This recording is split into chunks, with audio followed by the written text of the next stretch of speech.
another morning meditation. I'm sitting here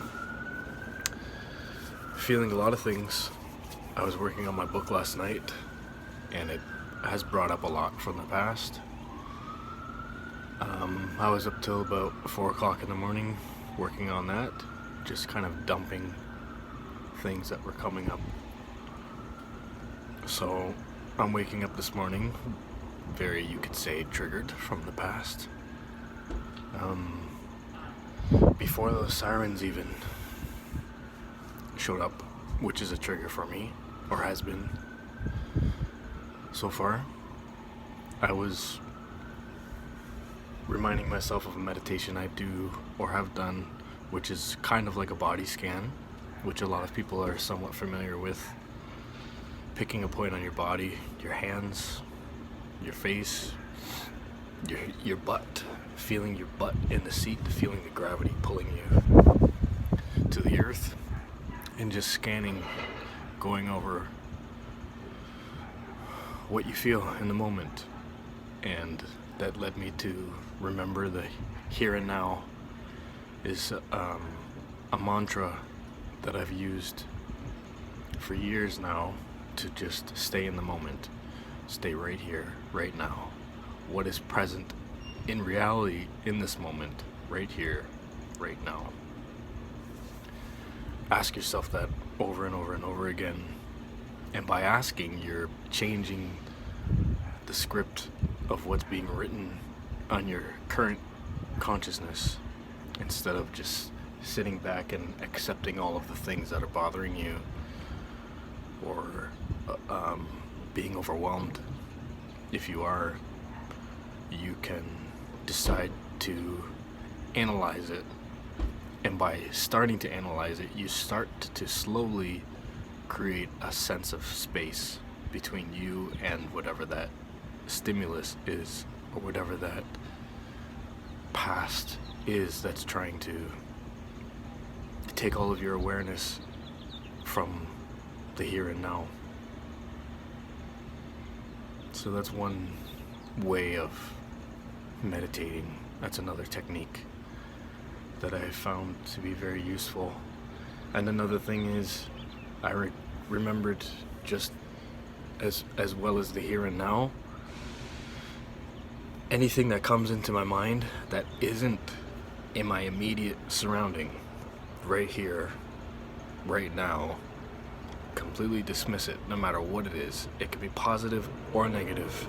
It can be a wonderful thing that I'm thinking about, I'd like to have manifest in my life, or it can be a terrible memory of the past that's ruminating in my memory wheel. And so if it doesn't exist right here, right now, in this immediate surrounding, completely let it go. Write it off as an illusion. Even if it's a real memory, our memories can be accurate, but far often are not.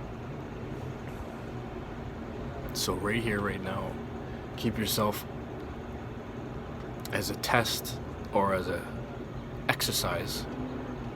Anytime your mind drifts to anything that isn't the carpet on your feet, or the seat under your bum, or your breathing in this moment, or the sun on your skin, completely drop it, and then come back to the moment, right here, right now.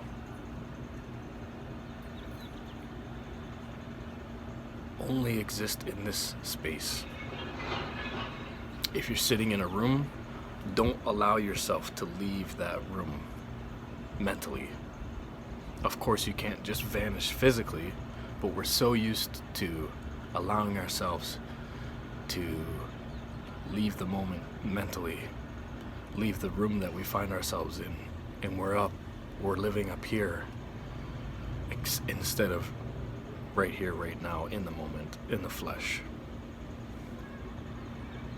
So if you're in a room or an office, or you're at home and you're in the kitchen, or you're up in a study room, or you're in your bedroom, stay in that room only, mentally as well. Of course, things are going to come up. And that is the practice. That is the exercise. When they come up, what do you allow to happen to you? Because we're used to allowing ourselves to just run wild with these thoughts, and in turn the feelings and emotions that are attributed to them. So stay in the moment, stay in the room, try to do it for 1 minute, see how it goes.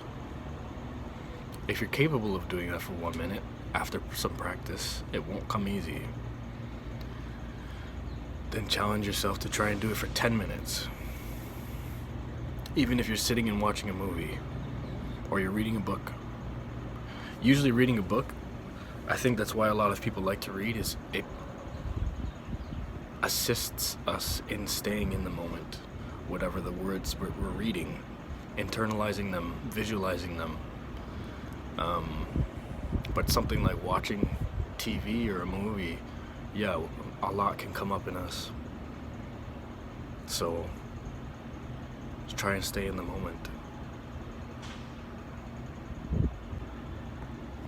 Another thing that's coming up in me this morning, as I'm sitting here observing, being in the moment, is the high rates of PTSD. It's something that a lot of us are becoming more familiar with here in North America. Post-traumatic stress disorder. But what is it really? It's unique for everyone, and at the same time it's the exact same thing no matter who is experiencing it. Post-traumatic stress disorder is something that has happened in our past, a traumatic event that was stressful beyond what we could cope with in the moment. And so our consciousness disassociated us from our bodies in that moment as a survival method. And it doesn't matter how much time has gone past, anytime you're feeling what are the effects, what is PTSD really? It's a condition where our past is constantly pulling at us, demanding our attention. It's like we're reliving a moment that has come and gone. It could have been years ago, it could have been yesterday. And even without any external triggers, it's like our consciousness is predisposed to marinating in that traumatic moment, no matter how much work we have done on ourselves, even if we've removed ourselves from the situation in the moment, and if we've removed ourselves from that situation after the moment. For example, I've relocated myself. I've done it multiple times. I've left Ontario, and it didn't matter because Ontario didn't leave me. And that's exactly what the disorder piece of that is that it's still alive inside of us. And so it interferes and inflicts the current moment with the past trauma and pain. And then on top of that, yes, you can be triggered by something. So sirens, or the color red, or a trigger could literally be anything for anyone. Once you're triggered, it's like the past is now alive in the present. It's being overplayed over whatever it is in your immediate surroundings. Doesn't really matter anymore because you're now living in the past.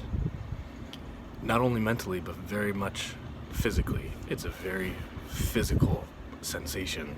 It's not just memories and it's not just emotions. for a lot of people, it's a very real physical pain, uncomfort, dis-ease.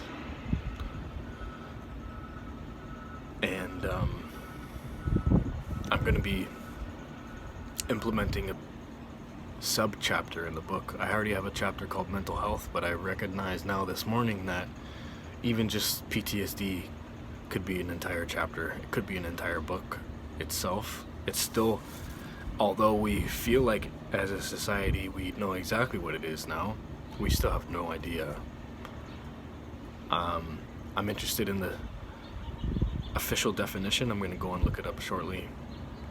But the lived experience of PTSD is something that's unique to everyone, and at the exact same time, it's universal across the board.